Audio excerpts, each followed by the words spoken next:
Thank you for letting me speak here with you guys. And look, my goal for this conversation here is not just to share what might happen after COVID.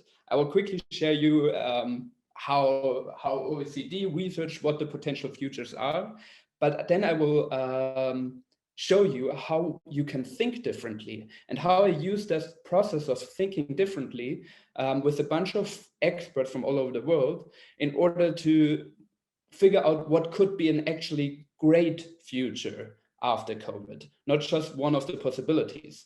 And then we will also end with something that you can do practically right after this talk, so you can make even more impact, and the kind of impact that really matters, meaning a long-term impact that is meaningful, not just to the world, but also to you personally. So, who the freak am I? I am Momo. I study here in Salzburg educational science, politics, philosophy, and economics. And I also am the former now vice curator of the Global Shapers, but probably how I got to know Suchita and where I make the most difference in education is I'm the founder of the Education Revolutionaries group, where we use first principle thinking, which is the way of thinking that I'm going to explain later, in order to truly rethink and rebuild education from the ground up. And yeah, so I know there's a shutter going down. I hope you can see me all right. First off, let's quickly dive in because my topic, by the way, if you have any questions at any point, feel free to just post them in the comments, or if you have any thoughts that you want to discuss later, because I made a rough outline, but I know I can talk about each of these topics for hours, and I can dive into anything much deeper. And also, after the talk, I will put my email into the chat in order for you to get all the research and the things that my talk is basically based on. So now, what are the possible futures for education post-COVID? There are 4 possible futures that OECD now has researched. OECD is one of the biggest research groups in the world, basically, that is researching education now and how it impacts economics and how it all works together. And they did 1997 or so, they did a study where they identified 6 possible futures, and now there's a newer study that is also related to COVID and so on, where they basically got it down to 4 possible futures of education. I drew you a slide, something a little bit here. Basically, this just says schooling and this says schools, but I can explain it to you easily right here. Basically, there are 4 different ones, and either schooling gets disrupted, the way that we teach, like for instance, Collegey is disrupting how people teach. It's not the standard process of someone is standing here and talking like I'm doing right now, though, but you're doing projects, you're taking action, and you're not graded in the same way, where also, that's a whole different topic, but I think that in standard schooling right now, you get most of your self-worth from conforming to what the teacher wants you to do. And that could get disrupted, but schools stay. The school buildings, that we still have a place where we physically go, or both could get disrupted, schooling and schools. That is basically where we don't have, like, that is Collegey, basically. They're just right now disrupting that it's international, and they don't have school buildings. So they don't have traditional schooling, they don't have traditional schools. Instead, we have a sort of decentralized way of working and talking here and doing something completely different, where it's project-based, mentored-based, much more individualized, but also that there is no school building. But you could also have those schools.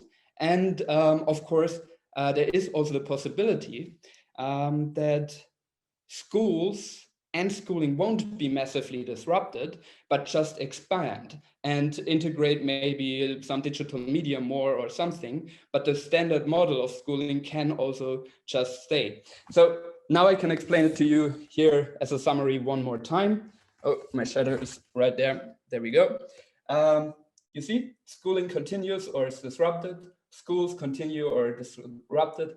If schooling and schools are disrupted, you learn as you go. So you have deschooling. That is what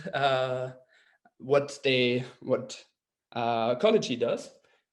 Schools and schooling. If schools continue and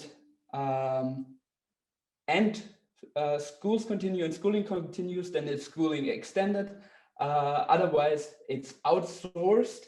If schooling continues the way we know it, for instance, we have professors, but we have basically virtual schools then, where you go into a VR. There we go. I got these VR headsets, and we could have a standard education model just with these VR classes, for instance, and then we would just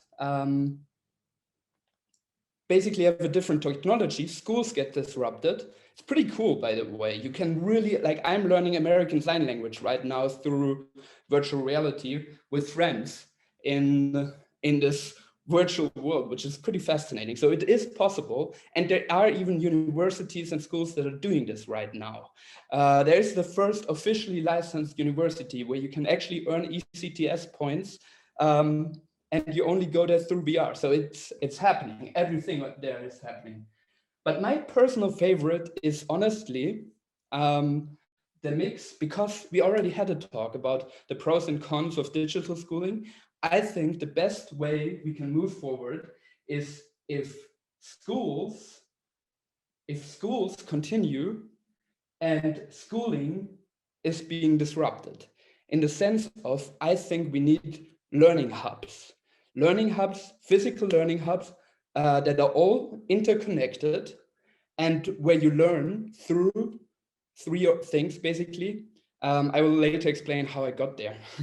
But the three, like, let's think about, when do we know that we have learned something? Either if we do it, or we have done it, or if we have at least experienced it, or if we have explained it to someone else.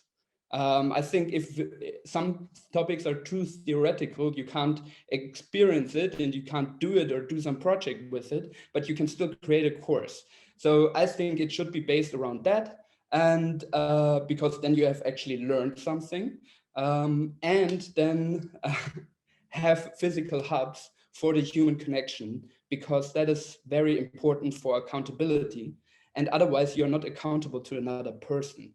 And it needs to be meaningful as well, what you do. So it needs to be individualized. So schooling is completely disrupted, how we teach, but schools and learning hubs, physical centers, will still be an option. But we combine it with VR and with AR and with technology.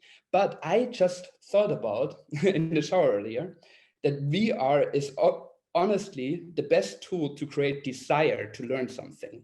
So before you actually go and do a project or experience a real experience, you can experience it beforehand in VR, because I have experienced it, that as soon as I did start learning ASL in VR, or as soon as I went to China on the Chinese wall, I wanted to be there for real so much more than I wanted to do it beforehand. So you can have this desire creation through digital tools, which is really amazing.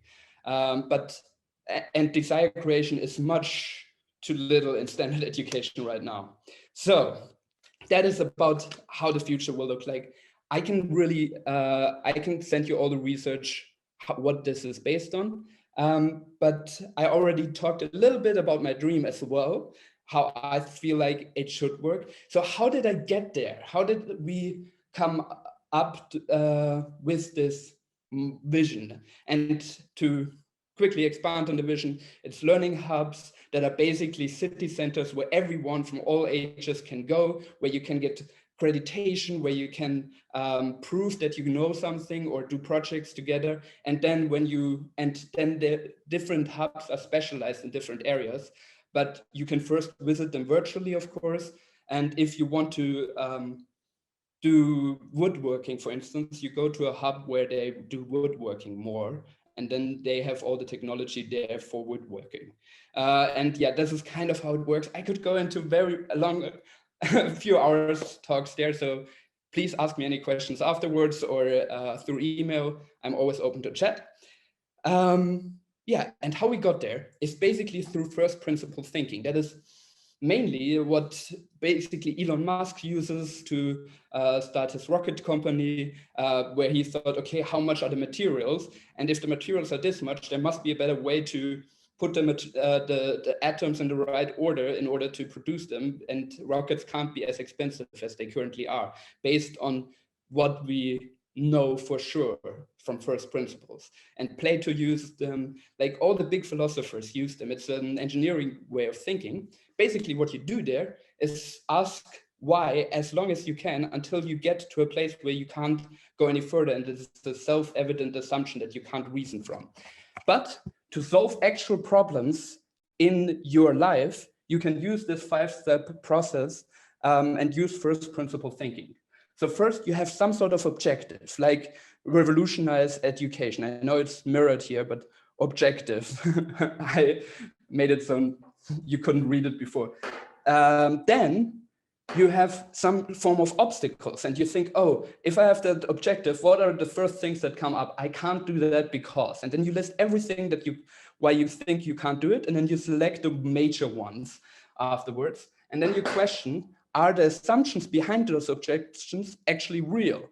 And if so, why are they real? What is the behind it? And then you break it down until you get first principles. And then you have sort of self-evident assumptions, things that are fundamentally, you can just assume to be true. And then from there, you find a new solution.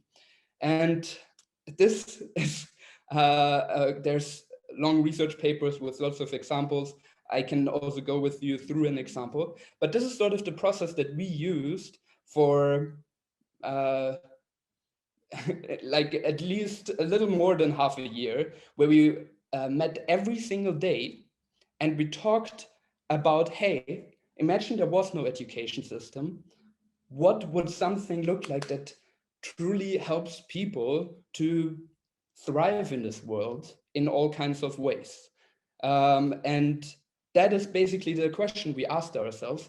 And then we found the first principles, and then we reasoned up from there. And that's kind of what we are doing still with the education revolutionaries. And now we want to transition from Clubhouse to other platforms. And yeah, that's sort of what we are doing there.